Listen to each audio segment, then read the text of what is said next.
अच्छा, आज हमने फ्री रेडिकल के बारे में पढ़ना है। हमने स्टडी किया था कि मॉलिक्यूल क्या है, मॉलिक्यूलर आयंस क्या है, आयंस क्या है, उनके बारे में हमने पढ़ा। तो हमने ये पढ़ा कि मॉलिक्यूलर आयन क्या है कि जब भी एक मॉलिक्यूल अपना इलेक्ट्रॉन लूज कर रहा है या वो इलेक्ट्रॉन गेन कर रहा है तो it is forming a molecular ion. आज हम पढ़ने जा रहे हैं फ्री रेडिकल्स के बारे में कि ये फ्री रेडिकल्स क्या है। अब जैसे हमारे पास एक मॉलिक्यूल है H2 हाइड्रोजन। अब जैसे मैंने आपको बताया था कि हमारे पास जैसे एक ब्रिज है, पुल है, वो दो साइड्स उसकी होती हैं। इसी तरह से हमेशा जो एक बॉन्ड बनती है, हमेशा जो एक लिंक बनता है दो एटम्स के दरमियान में, जो एक बॉन्ड बनती है, इसमें दो इलेक्ट्रॉन इन्वॉल्व होते हैं। कितने इलेक्ट्रॉन? दो। 2 electrons are involved in the formation of one bond. अगर एक बॉन्ड बन रही है तो इसमें 2 इलेक्ट्रॉन, अगर 2 बन रही है तो 4, अगर 3 है तो 6। इस तरह से हमारे पास जो एक बॉन्ड है, जो एक लिंक है, उसमें 2 साइड्स इन्वॉल्व होती हैं, उसमें 2 इलेक्ट्रॉन्स इन्वॉल्व होते हैं। ठीक, अब क्या होगा जब सनलाइट आएगी इसके ऊपर, जब सूरज की रोशनी पड़ेगी, स्ट्रॉन्ग सनलाइट, जब स्ट्रॉन्ग सनलाइट इस एटम के ऊपर पड़ेगी तो ये जो बॉन्ड है ये ब्रेक हो जाएगी। जब ये बॉन्ड ब्रेक होगी तो ये जो इस हाइड्रोजन का इलेक्ट्रॉन है ये इसके पास चला जाएगा और ये जो इस हाइड्रोजन का इलेक्ट्रॉन है ये इसके पास आ जाएगा।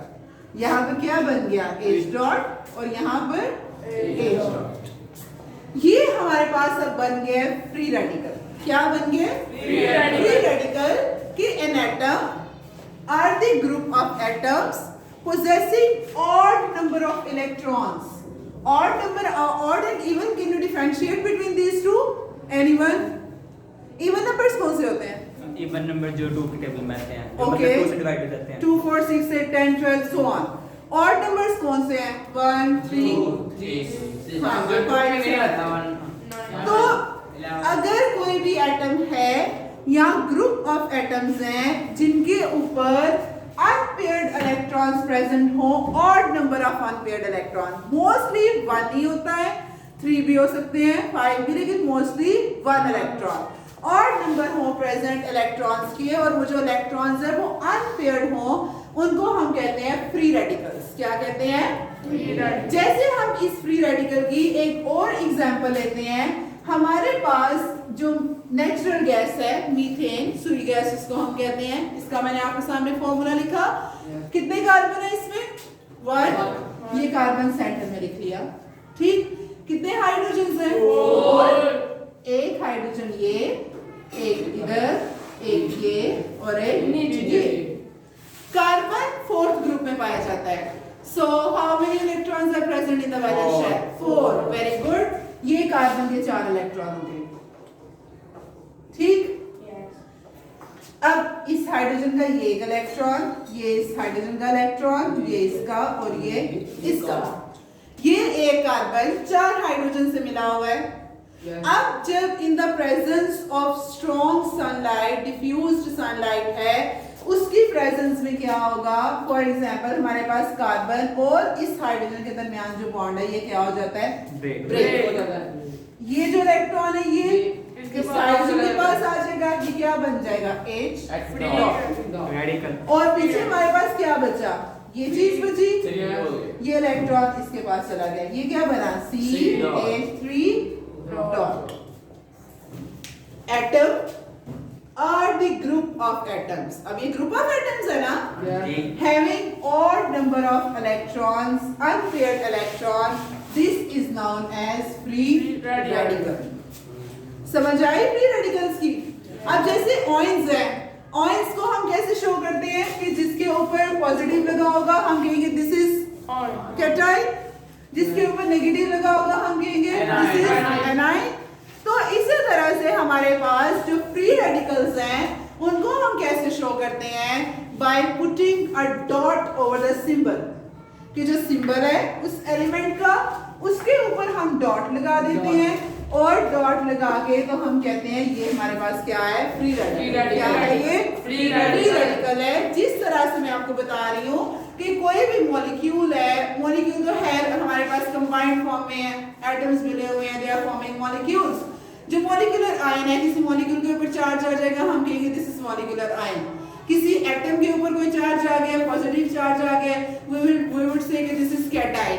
अगर इसके ऊपर नेगेटिव चार्ज आ गया, दिस वुड बी एनाइन। इसी तरह से जिस एलिमेंट के सिंबल के ऊपर डॉट लग जाएगा, हम उसको कहेंगे दिस इज फ्री रेडिकल।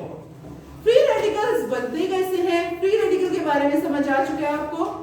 दोबारा बता रही हूँ एक बार, फ्री रेडिकल्स क्या हैं कि जैसे हमने कहा हमारे पास ये हाइड्रोजन है, या हम Cl की एग्जांपल ले सकते हैं, Cl2 की, ठीक, Cl2 क्लोरीन गैस, इसमें भी तो एक एक इलेक्ट्रॉन है। अब ये बॉन्ड ब्रेक की, ये एक इलेक्ट्रॉन इसके पास, ये एक इलेक्ट्रॉन इसके पास। इज इट पॉसिबल कि ये बॉन्ड ब्रेक करे तो दोनों इलेक्ट्रॉन इस क्लोरीन के पास चले जाए और इसके पास कुछ ना बचे? No, this is not possible. तो ये कैसे बने हैं free radicals? By homolytic cleavage. कौन सी क्लीवेज हुई है? Homo mean same, lytic mean break down. Homolytic कि जो बॉन्ड है, ये जो ब्रेक हुई है, जो क्लीव हुई है, क्लीवेज मतलब ब्रेक डाउन, जो बॉन्ड की ब्रेकेज हुई है वो सेम हुई है।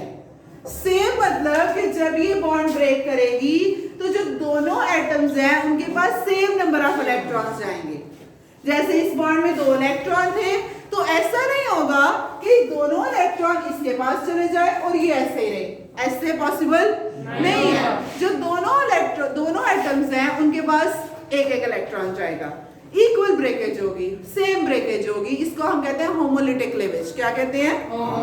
तो जो फ्री रेडिकल्स है ये कैसे बनते हैं? By homolytic cleavage of bond between 2 atoms.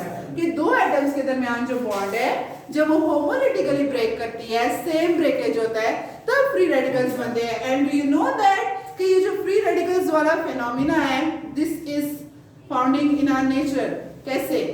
कि जब हम रेफ्रिजरेटर्स यूज कर रहे हैं या एसी वगैरह, एयर कंडीशनर्स दिन ब दिन यूज हो रहे हैं, एरोसोल स्प्रेज यूज हो रही हैं, उनमें एक गैस होती है जिसको हम कहते हैं क्लोरोफ्लोरोकार्बन। क्लोरोफ्लोरोकार्बन। अब ये जो क्लोरोफ्लोरोकार्बन है, हाँ जी, उनमें और एसीज, एयर कंडीशनर्स हैं या एरोसोल स्प्रेज वगैरह है, उनमें ये गैस यूज होती है। अब ये जो क्लोरोफ्लोरोकार्बन है ना, CFCl3, ये अब ये क्लोरोफ्लोरोकार्बन जब उड़ के जाती है ना एटमॉस्फेयर में, हवा में, तो वहां पे यस ओजोन लेयर को डिस्ट्रॉय करती है। कैसे करती है? इसमें फ्री रेडिकल्स इन्वॉल्व हैं कि जब ये क्लोरोफ्लोरोकार्बन गैस उड़ के जाती है हवा में, तो वहां पे ऊपर सूरज की रोशनी है, स्ट्रॉन्ग सनलाइट है। जब ये स्ट्रॉन्ग सनलाइट इस गैस पे पड़ती है तो ये गैस ब्रेक डाउन हो जाती है, टूट जाती है। फिर हमारे पास एक क्लोरीन फ्री रेडिकल बनता है जब ये गैस ब्रेक होती है। ये क्लोरीन फ्री रेडिकल इतना डेंजरस है कि इट इज सेड दैट कि 1 chlorine free radical can destroy 1 lakh ozone molecules. 1 lakh ozone molecules को डिस्ट्रॉय कर सकता है एक क्लोरीन फ्री रेडिकल। इतना हार्मफुल है। और इसीलिए तो हमारे पास यही हो रहा है कि डे बाय डे क्या हो रहा है कि हम एयर कंडीशनर्स का यूज ज्यादा कर रहे हैं। Day by day aerosol sprays का यूज बढ़ रहा है, बॉडी स्प्रेज वगैरह, एरोसोल स्प्रेज वगैरह दिन ब दिन बढ़ है ना इनका यूज। दिन ब दिन रेफ्रिजरेटर्स का यूज बढ़ा है। पुराने जमानों में हमारी जब अम्मियों का जमाना होता था तो वो बताती हैं कि मोहल्ले में या मोहल्ले से भी दूर एक फ्रिज होती थी किसी के घर में, और फिर उन्हीं की फ्रिज में जो है हमने बर्फ जब लेनी है तो उनकी फ्रिज से लेनी है, फ्रिज वो ज्यादा से रख देते थे और वो बर्फ वगैरह ले आई। बाकी जो दूध वगैरह ठंडा करना होता था तो वो रात को उसमें रख देते थे। इस तरह से लाइक रेफ्रिजरेटर्स नहीं यूज होते थे और तब पोल्यूशन भी तो कम था। अब पोल्यूशन ज्यादा है। क्यों ज्यादा है? क्योंकि जो ओजोन है जिसने हमारी अर्थ को सराउंड किया हुआ है, ये जो ओजोन लेयर है ये डिस्ट्रॉय हो रही है। क्या हो रही है? डिस्ट्रॉय हो रही है। और इसी वजह से हो रही है। फ्री रेडिकल्स की समझ आई? Yes. अब आपने ऑयन और फ्री रेडिकल, मैं आपके सामने ऑयन बनाती हूँ और एक फ्री रेडिकल बनाती हूँ, आपने मुझे डिफरेंस बताना है। ऑयन और फ्री रेडिकल के दरमियान, अब ये मैंने आपके सामने बनाया क्लोरीन फ्री रेडिकल और ये मैंने आपके सामने बनाया क्लोराइड आयन। आपने मुझे डिफरेंस बताना है। इसके ऊपर क्या है? इसके ऊपर ऑड नंबर ऑफ इलेक्ट्रॉन्स है। इसका मतलब जो फ्री रेडिकल्स है उनके ऊपर क्या होते हैं? Odd number of electrons. और इसके ऊपर क्या है? चार्ज, पॉजिटिव और नेगेटिव। तो पहला डिफरेंस जो फ्री रेडिकल्स है इनके ऊपर क्या प्रेजेंट है? Odd number of electrons. क्या प्रेजेंट है? Odd number of. और जो आयंस है इनके ऊपर क्या है? पॉजिटिव और नेगेटिव चार्जेस। अब जो फ्री रेडिकल्स हैं, जब ये मैंने आपको बताया कि फ्री रेडिकल्स जनरेट हुए हैं, तो मैंने यहाँ पर एक वर्ड यहाँ पर ऐड किया था, लाइट वाला, कि जब उनके ऊपर सनलाइट पड़ती है वो तब टूटते हैं। तो क्या हमने जब आयंस के बारे में पढ़ा था तभी हमने सनलाइट के बारे में पढ़ा था? नो।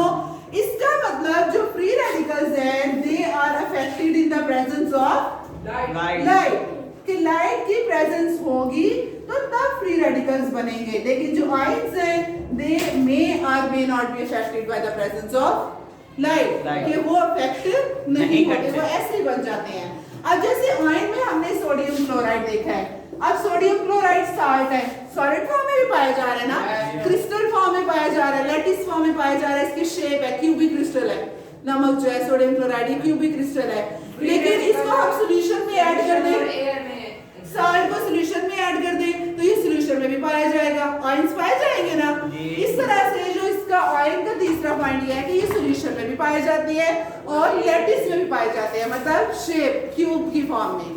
लेकिन जो फ्री रेडिकल्स है ये एयर में पाए जाते हैं, यहाँ सॉल्यूशन में पाए जाते हैं। ये इनके तीन डिफरेंसेस हैं, ये आपने लर्न करने हैं। और फ्री रेडिकल्स की definition, how they are represented and how they are generated. ये हमारा आज का लेक्चर है। समझ आया आपको ये सारा? सबको